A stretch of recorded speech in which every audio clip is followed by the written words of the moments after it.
Welcome friends, इस lecture में हम पावर इंजीनियरिंग की पांचवी यूनिट का रिवीजन करेंगे। पांचवी यूनिट है रेफ्रिजरेशन एंड एयर कंडीशनिंग, जिसके अंदर हम COP, heat pump, refrigerator, terms of refrigeration, vapour compression system, psychometry और एयर कंडीशनिंग सिस्टम के बारे में पढ़ेंगे। तो शुरू करते हैं डेफिनेशन के साथ। रेफ्रिजरेशन क्या होता है? रेफ्रिजरेशन वो प्रोसेस है जब हम किसी भी चीज का टेम्परेचर इन्वायरमेंट के टेम्परेचर से कम करते हैं। अगर हमारे पास रूम में पानी है तो उसका टेम्परेचर रूम टेम्परेचर के बराबर होगा। अगर हम उसका टेम्परेचर रूम टेम्परेचर से कम कर दें तो उस प्रोसेस को हम रेफ्रिजरेशन बोलेंगे। और कभी भी रेफ्रिजरेशन को अचीव करने के लिए स्पेशल मशीन आती है जिनको हम क्या बोलते हैं? रेफ्रिजरेटर। तो रेफ्रिजरेटर के अंदर एक वर्किंग फ्लूइड होता है जिसकी वजह से टेम्परेचर ड्रॉप होता है और उसको बोलते हैं हम रेफ्रिजरेंट। अब ये रेफ्रिजरेंट क्या करता है? रेफ्रिजरेंट एब्जॉर्ब करता है heat from the low temperature, यानी कि जहां तापमान पहले से कम है वहां से हीट निकाल लेता है तो उसका टेम्परेचर और कम हो जाता है, और जहां पर टेम्परेचर ज्यादा है वहां पर उसको रिजेक्ट कर देता है। अगर हम बात करें तो ये एक रेफ्रिजरेटर है और ये क्या करता है? ये इनसाइड दिस रेफ्रिजरेटर, ये इसके अंदर टेम्परेचर को मेंटेन रखता है लो, और जो भी हीट यहाँ पर होती है उसको निकाल के बाहर रूम में छोड़ देता है। इसी तरीके से जो एयर कंडीशनर होता है वो भी रेफ्रिजरेटर की तरह काम करता है। वो भी एयर को ठंडा करता है, मगर एयर को ठंडा करने के साथ साथ वो उसकी नमी और जो उसकी क्वालिटी होती है, उसमें कोई धूल का कण हो, मिट्टी हो, उनको रिमूव करता है। तो ये दोनों के दोनों, जो रेफ्रिजरेटर है और जो एयर कंडीशनर है, वो दोनों लगभग एक ही प्रिंसिपल पर काम करते हैं।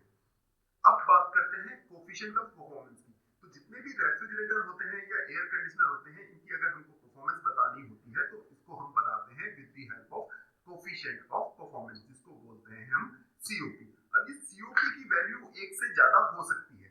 सीओपी की वैल्यू एक से ज्यादा हो सकती है और ये जो है इफिशियंसी से डिफरेंट है। सीओपी अलग चीज है और इफिशियंसी अलग चीज है। अगर हम कोई भी इंजन की बात करें तो उसकी हमेशा इफिशियंसी होगी, मगर हम रेफ्रिजरेटर या एयर कंडीशनर की बात करें तो वो हमेशा सीओपी से डिफाइन होगी, उसकी जो परफॉर्मेंस होगी वो सीओपी से डिफाइन होगी। तो इसलिए कभी भी इफिशियंसी और सीओपी में दोनों में कंफ्यूजन नहीं होना चाहिए। सीओपी हमेशा रेफ्रिजरेटर्स की होती है और जो इफिशियंसी होती है वो हमेशा हीट इंजन या किसी मशीन की होती है। अब ये सीओपी का फिजिकल मीनिंग क्या है?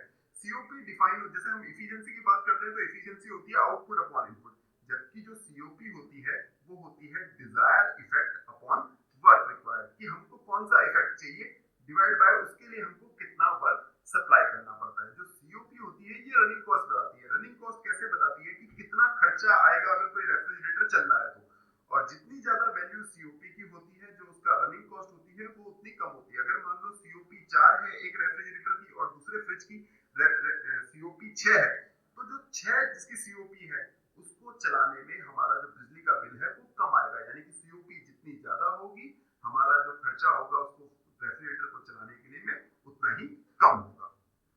अब बात करते हैं यूनिट की, टन्स ऑफ रेफ्रिजरेशन। तो हमने सुना भी है, कोई भी हम एयर कंडीशनर देखते हैं तो उसको बोलते हैं कि 1 टन का है या 1.5 टन का है। तो ये टन ऑफ रेफ्रिजरेशन क्या है? यूनिट है कि कितना रेफ्रिजरेशन हो रहा है, कितनी कूलिंग हो रही है। तो इसको डिफाइन कैसे करते हैं?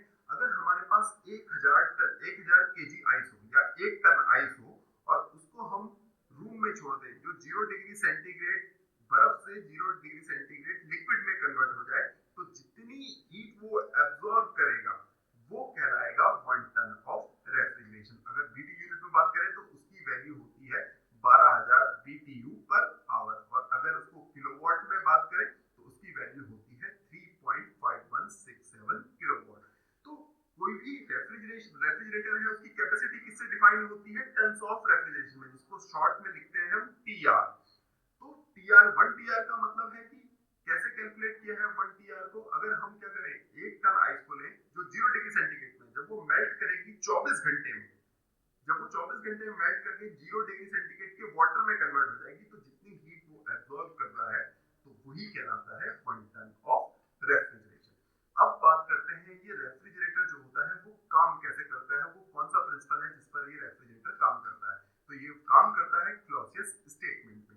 क्लॉसियस स्टेटमेंट कहता है कि ऐसी मशीन बनाना पॉसिबल ही नहीं है जो क्या करे, कम तापमान से अधिक तापमान पर हीट को भेजे। हम जानते हैं कि हमेशा जो हीट फ्लो होती है, जो भी ऊष्मा है, वो हमेशा जहां ज्यादा तापमान होगा वहां से कम तापमान की तरफ बहेगी, मगर ऐसा पॉसिबल ही नहीं है कि हम क्या करें, कम तापमान से अधिक तापमान की तरफ ऊष्मा को भेज दें, क्योंकि क्लॉसियस स्टेटमेंट कहता है कि अगर ऐसा होगा तो ये किसका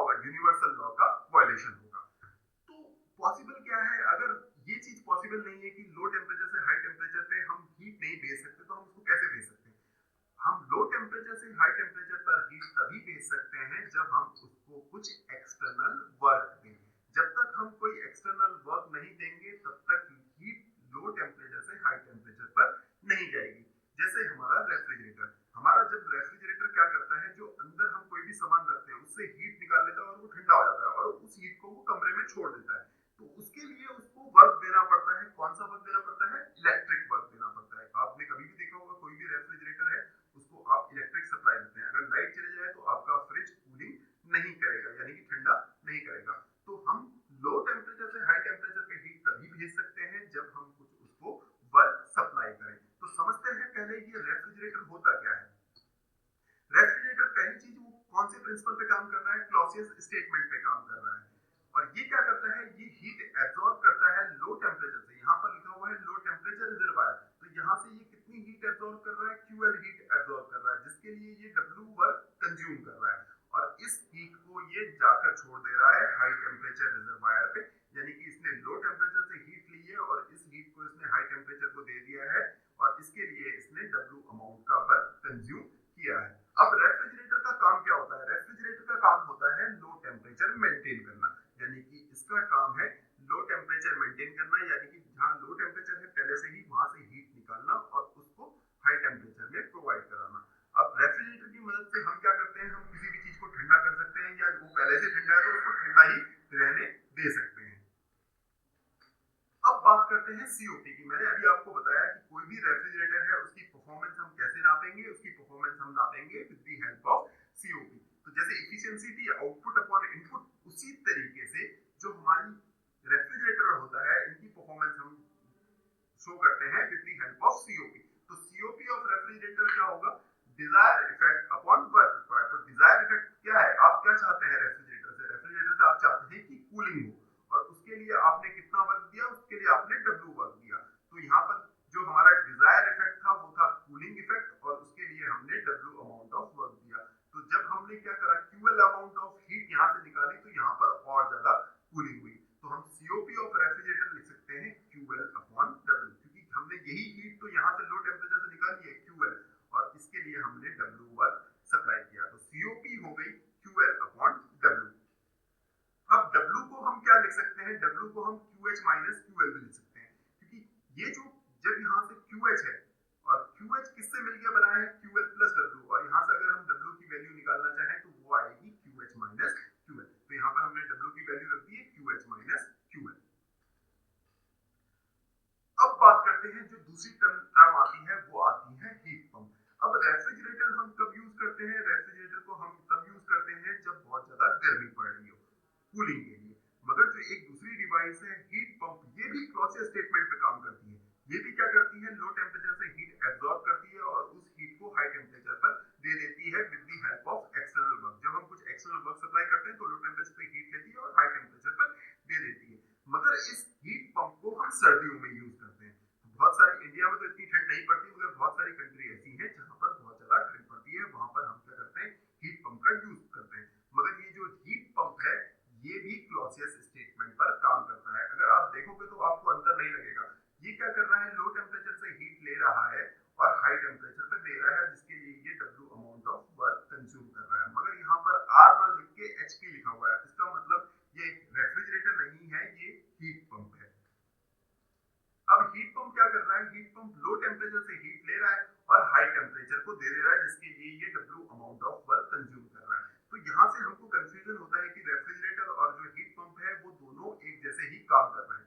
बिल्कुल सही, जो रेफ्रिजरेटर और हीट पंप है दोनों की वर्किंग सेम है, दोनों सेम तरीके से काम करते हैं, मगर दोनों के आउटपुट में डिफरेंस होता है।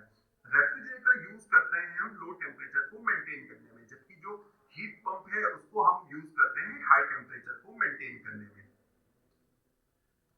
अब सीओपी ऑफ हीट पंप कैसे डिफाइन होगी? सीओपी हम जानते हैं क्या होता है? Desire effect upon work required. तो सीओपी हम हीट पंप की डिफाइन कर रहे हैं desire effect upon work required, और हीट पंप का डिजायर इफेक्ट होता है हीटिंग करना। रेफ्रिजरेटर का था कूलिंग करना और यहाँ पर है हीटिंग करना। तो COP of heat pump equals to heating effect upon work required. तो हीटिंग करने के लिए उसे कितना वर्क देना पड़ा, यहाँ से हम इसकी सीओपी डिफाइन कर लेंगे। तो कितनी हीट ट्रांसफर कर रहा है वो हाई टेम्परेचर को? QH। तो इसका सीओपी का फॉर्मूला हो जाएगा QH अपॉन W, और यहाँ से फिर से हम W को QH और QL की टर्म्स में लिख लेंगे। तो सीओपी ऑफ हीट पंप हो जाएगी QH upon QH minus QL। तो यहाँ पर हमने दो सिस्टम पढ़े, एक रेफ्रिजरेटर पढ़ा और एक हीट पंप पढ़ा। रेफ्रिजरेटर हम गर्मियों में यूज कर रहे हैं और हीट पंप को हम सर्दियों में यूज कर प्रिंसिपल सेम है, मगर दोनों के डिजायर इफेक्ट अलग हैं। रेफ्रिजरेटर को हम तब काय के लिए यूज कर रहे हैं, कूलिंग के लिए, और हीट पंप को हम काय के लिए यूज कर रहे हैं, हीटिंग के लिए। अब दोनों में डिफरेंस देख लेते हैं कि दोनों में डिफरेंस क्या है। पहला डिफरेंस तो ये है कि जो रेफ्रिजरेटर है उसमें जो डिजायर इफेक्ट है वो कूलिंग इफेक्ट है, और जो हीट पंप है उसमें डिजायर इफेक्ट क्या है, हीटिंग इफेक्ट है।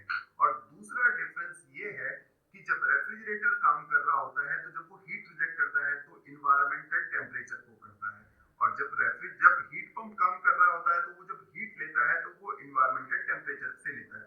क्यों? क्योंकि ये वाला जब डिवाइस काम करेगा तो उस टाइम पर विंटर होगा और बाहर पहले से ही ठंड होगी, तो ये यहाँ पर आपका रूम है और आपको रूम में हाई टेम्परेचर मेंटेन करना है। तो आप बाहर बर्फ गिरी हुई है, वहां से लो टेम्परेचर जो एटमॉस्फेरिक टेम्परेचर है वो पहले से ही लो है, वहां से आप हीट ले रहे हैं और रूम को प्रोवाइड कर रहे हैं। और जबकि यहाँ पर जो रेफ्रिजरेटर है, यहाँ पर क्या है, गर्मियां चल रही है, विंटर चल रहा है, जो एटमॉस्फेयर का टेम्परेचर है वो हाई है। तो ये चीज ध्यान रखने वाली है कि जो हाई टेम्परेचर रिजर्वायर है वो रेफ्रिजरेटर के केस में TH होता है, और जो लो टेम्परेचर रिजर्वायर है हीट पंप के केस में वो एटमॉस्फेरिक टेम्परेचर होता है।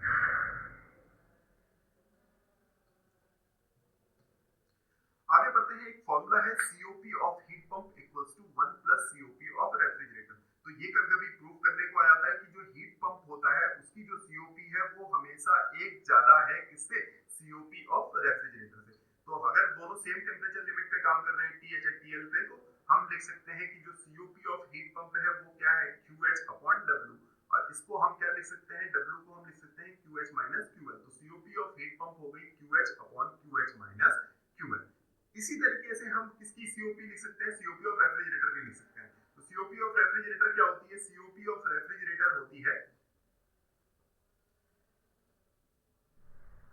QL upon QH minus QL। ठीक है, अब यहां पर राइट हैंड साइड को ले लेते हैं। राइट हैंड साइड पे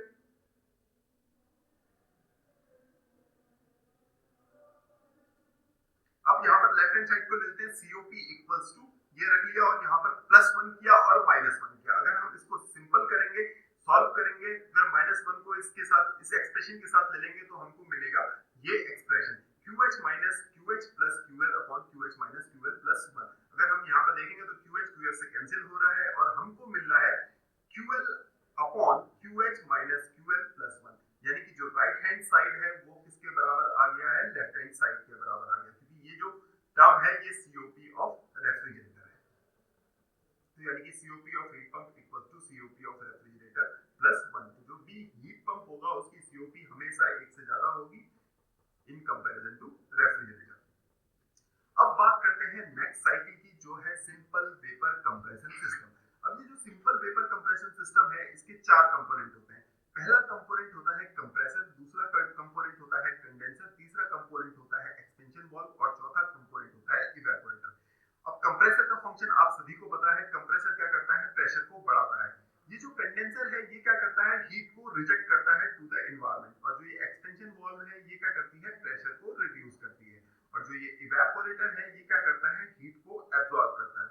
तो यहाँ पर 4 कंपोनेंट थे, कंप्रेसर, कंडेंसर, एक्सपेंशन वाल्व और इवेपोरेटर।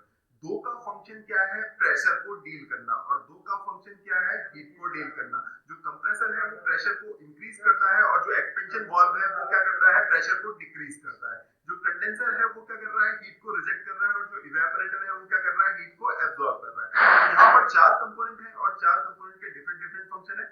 दो प्रेशर को डील कर रहे हैं, दो हीट को डील कर रहे हैं। यानी कि यहाँ पर जब 1 से 2 प्रोसेस होगी तो प्रेशर इंक्रीज करेगा, जब 2 से 3 प्रोसेस होगी तो हीट रिजेक्ट होगी, और जब 3 से 4 प्रोसेस होगी तो प्रेशर डिक्रीज करेगा, और 4 से 1 जब प्रोसेस होगी तो हीट एब्जॉर्ब करेगा।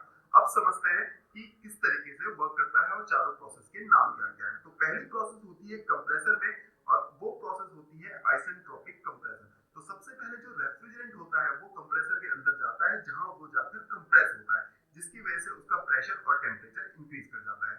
जब वो कंडेंसर में जाता है तो वो क्या करता है, अपनी हीट को रिजेक्ट करता है टू द एनवायरनमेंट, और इस प्रोसेस को कहते हैं आइसोबारिक हीट रिजेक्शन। यानी कि इस प्रोसेस में जो प्रेशर है वो कांस्टेंट रहता है और हीट रिजेक्ट होती है टू द एनवायरनमेंट। अब हीट रिजेक्ट करने के बाद अभी अभी भी प्रेशर उतना ही है, बट टेम्परेचर भी अभी भी प्रेशर उतना ही है। अब ये जो फ्लूइड है ये एक्सपेंशन वाल्व में आता है जहां इसका प्रेशर डिक्रीज करता है। जब इसका प्रेशर डिक्रीज करता है तो साथ में इसका टेम्परेचर भी डिक्रीज करता है, और उसके बाद ये इवेपोरेटर में आता है और जहां पर ये हीट एब्जॉर्ब करता है, जिसकी वजह से ये किसमें होता है, वेपर में कन्वर्ट हो जाता है रेफ्रिजरेंट, और उसके बाद दोबारा से कंप्रेसर में एंटर करता है। तो यहाँ पर ये चार प्रोसेस है। पहली प्रोसेस थी आइसेंट्रोपिक कंप्रेशन, दूसरी प्रोसेस थी आइसोबारिक हीट रिजेक्शन, तीसरी प्रोसेस थी आइसेंथैल्पिक एक्सपेंशन, और चौथी प्रोसेस थी आइसोबारिक हीट एडिशन। अब यहाँ पर टीएस डायग्राम दिखाया गया है इस साइकिल का। तो पहली बात जो ये साइकिल थी ये वेपर साइकिल थी, यानी कि जो हमारा जो रेफ्रिजरेंट है वो लिक्विड और वेपर भी दोनों स्टेट में रहेगा, कभी वो लिक्विड में रहेगा, कभी वो गैसेस फेज में रहेगा। तो पहली प्रोसेस जब स्टार्ट होती है 1 पॉइंट पर, जब वो कंप्रेसर के अंदर एंटर होने वाला होता है तो वो उस टाइम पे सैचुरेटेड वेपर होता है। तो रेफ्रिजरेंट जब 1 पॉइंट पर होता है तो सैचुरेटेड वेपर होता है, जब वो कंप्रेसर में जाता है तो कंप्रेस होता है, जिसकी वजह से वो सुपर हीटेड वेपर में बदल जाता है। ये सुपर हीटेड वेपर कंडेंसर के अंदर एंटर होती है और कंडेंसर में आइसोबारिक हीट रिजेक्शन होता है। जब ये हीट रिजेक्शन होता है जिसकी वजह से क्या होता है, जो ये वेपर है सुपर हीटेड वेपर, ये अपना फेस चेंज कर देती है और ये लिक्विड में कन्वर्ट हो जाती है। तो 3 पॉइंट पर हमको लिक्विड मिलता है। इस लिक्विड को हम एक्सपेंशन वाल्व में भेजते हैं। एक्सपेंशन वाल्व में प्रोसेस होती है आइसेंथैल्पिक एक्सपेंशन, और ये थ्रॉटलिंग प्रोसेस के नाम से भी जानी जाती है। ये प्रोसेस हाईली इरिवर्सिबल होती है, जिसकी वजह से हमने इस प्रोसेस को डॉटेड लाइन से दिखाया है। तो इस प्रोसेस में क्या हो रहा है, इस प्रोसेस में प्रेशर डिक्रीज कर रहा है, पीसी प्रेशर से पी प्रेशर तक आ जा रहा है और उसका टेम्परेचर भी गिर रहा है। इसके बाद 4 पॉइंट पर हमको लिक्विड और वेपर का मिक्सचर मिलता है, जिसको हम इवेपोरेटर में भेजते हैं। इवेपोरेटर में वो हीट एब्जॉर्ब करता है और जो लिक्विड है वो भी वेपर में कन्वर्ट हो जाता है, और 1 पॉइंट पर हमको फिर से सैचुरेटेड वेपर मिलते हैं। अगर हम बात करें तो कंप्रेशन प्रोसेस में हमने कितना वर्क सप्लाई किया, कंप्रेशन प्रोसेस के लिए हमने वर्क जो सप्लाई किया वो कराया H2 - H1। और जो हीट रिजेक्शन प्रोसेस थी कंडेंसर की, वहां पर कितनी हीट रिजेक्ट हुई है, वहां पर हीट रिजेक्ट हुई है H2 - H3। अब ये H क्या है, H एंथैल्पी है। अब प्रोसेस 3 to 4 में आइसेंथैल्पिक प्रोसेस थी, यानी कि आइसेंथैल्पिक मतलब एंथैल्पी कांस्टेंट रह रही है। तो 3 और 4 पॉइंट पर एंथैल्पी कांस्टेंट रह रही है। और 4 to 1 प्रोसेस में इवेपोरेटर में हीट एब्जॉर्ब हो रही है कितने अमाउंट में, H1 - H4। तो हम सभी जानते हैं कि सीओपी कैसे डिफाइन करते हैं। सीओपी डिफाइन करते हैं desire effect upon work required. Desire effect upon work required, COP हम डिफाइन करते हैं desire effect upon work required. तो डिजायर इफेक्ट कितना है, कूलिंग इफेक्ट, क्यूएल जितनी हीट एब्जॉर्ब हो रही है इवेपोरेटर में, और उसके लिए हमने कितना वर्क सप्लाई किया, उसके लिए हमने WC amount of work supply किया है इन द कंप्रेसर।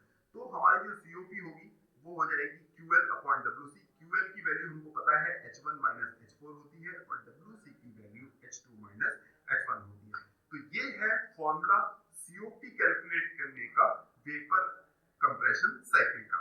अब बात करते हैं डोमेस्टिक रेफ्रिजरेटर की, कि जो हमारे घर में रेफ्रिजरेटर है ये किस तरीके से काम करता है। तो इसमें भी 4 कंपोनेंट होते हैं। सबसे पहला कंपोनेंट होता है कंप्रेसर, तो ये यहाँ पर रखा हुआ है कंप्रेसर। उसके बाद कंप्रेसर के बाद लगा हुआ होता है कंडेंसर। तो यहाँ पर देखिए ये चीज है, ये पूरी की पूरी चीज है कंडेंसर, और उसके बाद कंडेंसर के बाद एक्सपेंशन वाल्व होती है, और लास्ट में हमारे पास इवेपोरेटर होता है। तो मैंने आपको पहली स्लाइड में भी बताया था कि जब कोई भी रेफ्रिजरेटर होता है उसके अंदर जो वर्किंग फ्लूइड होता है उसको रेफ्रिजरेंट कहते हैं। तो यहाँ पर रेफ्रिजरेंट क्या करता है, यहाँ से रेफ्रिजरेंट अंदर आता है कंप्रेसर में। जब वो कंप्रेसर में आता है तो उसका प्रेशर इंक्रीज करता है, और हाई प्रेशर पर सुपर हीटेड जो वेपर्स होते हैं वो बाहर लीक करते हैं। और जब वो बाहर जा रहे होते हैं तो फ्रिज के पीछे इस तरीके से फिन्स लगी हुई होती हैं जिनके थ्रू ये जाते हैं और अपनी हीट जो है वो कमरे में रिजेक्ट कर देते हैं। इसके बाद ये लिक्विड में कन्वर्ट हो जाते हैं। तो इस पॉइंट पर आते ही ये लिक्विड में कन्वर्ट हो गए हैं, और लिक्विड जाता है किसमें, एक्सपेंशन वाल्व में, जहां पर थ्रॉटलिंग प्रोसेस होती है, आइसेंथैल्पिक प्रोसेस होती है, और वहां पर प्रेशर और टेम्परेचर गिरता है। इसके बाद ये इवेपोरेटर में जाते हैं। अब ये यहाँ पर फ्रिज का फ्रीजर है जहां पर सबसे ज्यादा ठंडा रहता है, यहाँ पर ये हीट एब्जॉर्ब कर रहा है। जैसे जैसे ये हीट एब्जॉर्ब कर रहा है तो जो इसमें लिक्विड था वो भी वेपर में कन्वर्ट हो गया। तो एट द एंड हमारे पास जो भी लिक्विड था वो भी वेपर में कन्वर्ट हो गया है, और ये वेपर दोबारा से कंप्रेसर के अंदर एंटर कर गया है। तो जितने भी हम रेफ्रिजरेटर देखते हैं, जितने भी हम एसी देखते हैं, सारे के सारे इसी साइकिल पे काम करते हैं। इसको बोलते हैं वेपर कंप्रेशन साइकिल। अब चलते हैं अपने अगले टॉपिक की तरफ जो है साइकोमेट्री। हम सभी जानते जानते हैं कि हम जो एयर कंडीशनिंग है, एयर कंडीशनिंग में हम किसको डील कर रहे हैं, एयर को ठंडा कर रहे हैं, उसकी नमी कम कर रहे हैं। तो जो एयर होती है ये हमेशा मिक्सचर होती है किसका, एक एयर तो है, इसकी कंपोजिशन फिक्स है, उसमें इतने अमाउंट ऑफ नाइट्रोजन होगा, इतने अमाउंट ऑफ ऑक्सीजन होगा, कार्बन डाइऑक्साइड होगी, बट साथ साथ उसमें क्या होता है कभी कभी वाटर वेपर भी आ जाते हैं, क्योंकि दुनिया में जहां पर भी कहीं पे भी आप देखेंगे, हम अगर हमको पसीना आ रहा है तो वो भी जब उसका वाष्पीकरण हो रहा है तो वो जाके हवा में मिल जा रहा है, कहीं पर कोई लेक है, कोई नदी है, कोई तालाब है, उससे जो पानी है वो क्या हो रहा है, वाष्पीकृत होकर एयर के साथ मिल जा रहा है। तो जब एयर के साथ मिलता है तो वहां पर एयर में नमी आ जाती है। अब क्या होता है, जो ये ड्राई एयर है, जो सूखी एयर है, वो तो प्योर सब्सटेंस है, उसकी हम कैलकुलेशन कर सकते हैं, हम जो मॉइस्चर है उसकी भी, हम नमी है उसकी भी हम कैलकुलेशन करते हैं, मगर जब ये दोनों मिक्स हो जाते हैं तो इनकी हम कैलकुलेशन नहीं कर पाते हैं, या इनकी प्रॉपर्टी को हम डिफाइन नहीं कर पाते। तो इनको डिफाइन करने के लिए एक नई टाइप की प्रॉपर्टीज बतानी पड़ती है, कि मॉइस्चर का कंटेंट बताना पड़ता है, कि नमी कितनी है, नमी की कोई एक प्रॉपर्टी बतानी पड़ती है, और इसी को हम बोलते हैं साइकोमेट्री।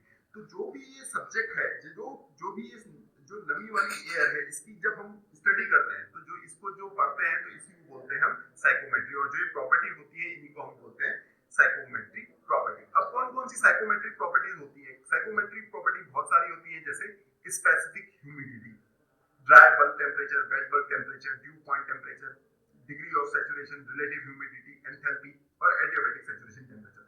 तो अब हम समझेंगे एक एक करके जो ये प्रॉपर्टीज हैं इनका मतलब क्या है। अगर हम स्पेसिफिक ह्यूमिडिटी की बात करें तो स्पेसिफिक ह्यूमिडिटी को हम कैसे बताते हैं, कि स्पेसिफिक ह्यूमिडिटी रेशियो है किस किस का, कि कितना मास ऑफ वाटर वेपर है ड्राई एयर में। अगर हमारे पास मान लीजिए कोई एयर है जो क्या है, ये इस एयर में नमी है, तो इसमें कितनी नमी है डिवाइड बाय इसमें कितनी ड्राई एयर है, तो इन दोनों का रेशियो कहलाता है स्पेसिफिक ह्यूमिडिटी। तो मास ऑफ वाटर वेपर कितना इसमें नमी है, और ये इसमें कितना इसमें ड्राई एयर है, यानी कि सूखी एयर है। तो इसकी यूनिट होती है KG of water vapour divide by KG of dry air. तो पहली प्रॉपर्टी हमने पढ़ी स्पेसिफिक ह्यूमिडिटी, ये नमी को दिखाने के लिए है कि कितनी नमी है एयर में, तो जितनी नमी है डिवाइड बाय जितनी ड्राई एयर। अब दूसरी प्रॉपर्टी है वो है ड्राई बल्ब और वेट बल्ब टेम्परेचर। तो हमने देखा है थर्मोमीटर, सबने देखा है, तो जो थर्मोमीटर होता है वो जो टेम्परेचर मेजर करता है उसको बोलते हैं ड्राई बल्ब टेम्परेचर, क्योंकि ये आगे से बल्ब लगा होता है और ये सूखा हुआ है, तो इसीलिए जो टेम्परेचर नाप रहा है इसको बोलते हैं ड्राई बल्ब टेम्परेचर। अगर इसी बल्ब को हम एक गीले कपड़े से कवर कर देंगे और उसके बाद टेम्परेचर नापेंगे तो यहाँ पर टेम्परेचर कम आएगा, जिसको हम बोलेंगे वेट बल्ब टेम्परेचर। अब ये हमेशा ये चीज याद रखनी चाहिए, कोई भी हमको अगर मान लीजिए एयर दे रखी है, कोई भी हमको कंडीशन दे रखी है, कोई भी सिचुएशन दे रखी है, तो वहां पर जो वेट बल्ब का टेम्परेचर होगा वो ड्राई बल्ब से हमेशा कम होगा, ज्यादा उसके बराबर हो सकता है मगर उससे ज्यादा कभी नहीं हो सकता। और ड्राई बल्ब टेम्परेचर को हम हमेशा लिखते हैं TWB और ड्राई बल्ब को लिखते हैं TDB। अब दूसरी प्रॉपर्टी की बात करते हैं ड्यू पॉइंट। तो ड्यू पॉइंट वो पॉइंट है जहां पर जो एयर है अगर उसमें नमी है तो उससे वो नमी बाहर आना शुरू हो जाए। वो कैसे, जैसे हमने देखा है कई बार हम सुबह उठते हैं तो वहां पर सुबह देखते हैं तो घास में ओस होती है। रात को क्या होता है, जब टेम्परेचर कम होता है तो जो ये एयर होती है, इसमें जो नमी होती है वो एयर को छोड़ देती है। हमने ऐसे भी देखा है कि अगर हम कोई फ्रिज से हम एक कोल्ड ड्रिंक निकालें और उसको बाहर घूम कर रखें तो उसमें क्या होता है, चारों तरफ से ओस की छोटी छोटी बूंदें आती हैं। होता क्या है, जब भी हम टेम्परेचर को कम करते हैं तो क्या होता है, जो जो वाटर है, जो नमी है वो एयर से बाहर आ जाती है, और जिस टेम्परेचर पर वो बाहर आती है उसी टेम्परेचर को हम क्या बोलते हैं, ड्यू पॉइंट टेम्परेचर बोलते हैं। अब नेक्स्ट जो प्रॉपर्टी है वो है सैचुरेटेड एयर। अभी सैचुरेटेड एयर क्या होती है, जैसे हम जानते हैं कि हमारे पास एक ग्लास वाटर है, हम उसमें एक चम्मच चीनी मिलाएंगे वो मिल जाएगी, हम उसमें दूसरी चम्मच मिलाएंगे वो भी मिल जाएगी, मगर कुछ एक टाइम बाद उसमें और ज्यादा चीनी नहीं मिलेगी, तो हम कहेंगे ये जो वाटर है, जो ये पानी है, ये संतृप्त हो चुका है, सैचुरेटेड हो चुका है। इसी तरीके से जब एयर में हम नमी मिलाते हैं तो नमी मिलती चली जाती है, मगर एक लिमिट ऐसी आती है जब उसके बाद उससे ज्यादा नमी नहीं मिलती है, तो उस एयर को हम बोलते हैं सैचुरेटेड एयर या फिर संतृप्त एयर। अब उसमें और ज्यादा नमी नहीं मिल सकती। दूसरा टर्म जो है वो है डिग्री ऑफ सैचुरेशन। अब डिग्री ऑफ सैचुरेशन कुछ नहीं है, डिग्री ऑफ सैचुरेशन एक रेशियो है किस किस का, कोई हमारे पास मॉइस्ट एयर है, कोई नमी वाली एयर है, उसकी जितनी स्पेसिफिक ह्यूमिडिटी है डिवाइडेड बाय ऐसी एयर जो पहले से ही सैचुरेटेड है उसकी स्पेसिफिक ह्यूमिडिटी। अगर हम उन दोनों स्पेसिफिक ह्यूमिडिटी का रेशियो लेंगे तो उसको हम बोलेंगे डिग्री ऑफ सैचुरेशन। अब एक और टर्म आती है जिसको हम बोलते हैं रिलेटिव ह्यूमिडिटी। अब ये रिलेटिव ह्यूमिडिटी कैसे डिफाइन होती है? रिलेटिव ह्यूमिडिटी डिफाइन होती है कि मास ऑफ वाटर वेपर, कि कितनी नमी है एयर में, और अगर एयर सैचुरेटेड होती तो कितनी नमी होती। तो ये क्या है? Mass of water vapour in the moist air और mass of water vapour in the saturated air. यानी कि अगर हमारे पास कोई एयर है उसमें नमी है तो उसमें वाटर वेपर जो जो लिक्विड है वो कितना है, और अगर वही एयर सैचुरेटेड होती तो उसमें कितना लिक्विड हो सकता था। इन दोनों का रेशियो क्या कहलाता है? Relative humidity. तो ये सारी जो प्रॉपर्टीज हैं इनकी मदद से हम साइकोमेट्री में एनालिसिस करते हैं। और इसी तरीके से हम एंथैल्पी भी कैलकुलेट करते हैं मॉइस्ट एयर की, क्योंकि उसमें क्या है? एयर भी है और वाटर वेपर भी है, तो दोनों के लिए हम ये वाला फॉर्मूला यूज करते हैं जिसकी मदद से हम एंथैल्पी निकालते हैं। अब यहाँ पर क्या है? साइकोमेट्री की बहुत सारी कंडीशन दे रखी है। सबसे पहले बात, ये एक साइकोमेट्रिक चार्ट है जिसमें हमने जितनी भी प्रॉपर्टी पढ़ी वो यहाँ पर हम दिखाते हैं। जैसे यहाँ पर ये रहता है टेम्परेचर, यहाँ पर रहती है स्पेसिफिक ह्यूमिडिटी और यहाँ पर रहती है एंथैल्पी। अब होता कैसे है? अब मान लीजिए कोई एयर कंडीशनिंग में प्रोसेस करनी है, हमको हीटिंग एंड ह्यूमिडिफिकेशन करना है। हीटिंग मतलब गर्म करना है और ह्यूमिडिफिकेशन मतलब हमको नमी बढ़ानी है। तो यहाँ पर इस वाले स्केल पे हमारे पास ह्यूमिडिटी होती है। अगर हम ऊपर की तरफ जाएंगे तो ह्यूमिडिटी बढ़ेगी और नीचे की तरफ आएंगे तो ह्यूमिडिटी डिक्रीज करेगी। ऐसे ही अगर हम इस पॉइंट से इधर को जाएंगे तो हमारा टेम्परेचर बढ़ेगा और इस तरफ को आएंगे तो टेम्परेचर कम होगा। तो जो हीटिंग एंड ह्यूमिडिफिकेशन है, तो प्रोसेस वो हीटिंग एंड ह्यूमिडिफिकेशन होती है 1 से 2A। और दूसरी प्रोसेस अगर मान लीजिए हमको सिर्फ ह्यूमिडिफिकेशन करना है, हमको टेम्परेचर चेंज नहीं करना है, तो वो प्रोसेस होगी 1 से 2B। अगर इसी तरीके से हमारे पास हमको अगर कूलिंग और ह्यूमिडिफिकेशन करना है, हमको ठंडा भी करना है और ह्यूमिडिफिकेशन भी करना है, तो पहले एक चीज तो हमको पता है कि ह्यूमिडिफिकेशन करने के लिए हमको ऊपर को जाना है और कूलिंग करने के लिए हमको इस तरफ को आना है। तो ये वाली प्रोसेस में कूलिंग और ह्यूमिडिफिकेशन होगा 1 से 2C। इसी तरीके से अगर हमको एडियाबैटिक सैचुरेशन टेम्परेचर पे चलना है तो हमको लाइन फॉलो करने पड़ेगी 1 से 2D वाली। दूसरी प्रोसेस एक और है कूलिंग एंड ह्यूमिडिफिकेशन। तो ये वाली प्रोसेस भी हम किससे शुरू कर रहे हैं? 1 से 2E। अब ये तीनों के नाम देखेंगे आप, cooling and humidification, adiabatic saturation and cooling and humidification. तो ये तीनों प्रोसेस में क्या हो रहा है? ठंडा भी हो रहा है और साथ में ह्यूमिडिफिकेशन भी हो रहा है। मगर इन तीनों प्रोसेस में एक डिफरेंस होता है कि यहाँ पर वेट बल्ब टेम्परेचर का थोड़ा सा रोल होता है। जो ये 1 से 2D वाली लाइन है, यही वाली लाइन हमारी वेट बल्ब टेम्परेचर की लाइन होती है। तो जो ये पहली वाली प्रोसेस दिखाई थी इसमें टेम्परेचर वेट बल्ब से ऊपर है, और जो दूसरी वाली लाइन दिखाई है 1 से 2E, इसमें टेम्परेचर वेट बल्ब से नीचे है, और जो ये 1 से 2D वाली लाइन है इसमें टेम्परेचर वेट बल्ब के बराबर है। अब ऐसे ही अगर कोई चाहता है कि सेंसिबल कूलिंग हो, यानी कि उसकी ह्यूमिडिटी चेंज नहीं हो और सिर्फ कूलिंग हो, तो वो फॉलो करेगा 1 से 2F वाली लाइन। और इसी तरीके से अगर कोई चाहता है कूलिंग और डीह्यूमिडिफिकेशन भी हो, मतलब ठंडा भी हो और जो नमी है वो भी कम हो जाए, तो वो फॉलो करेगा 1 से 2G वाली लाइन।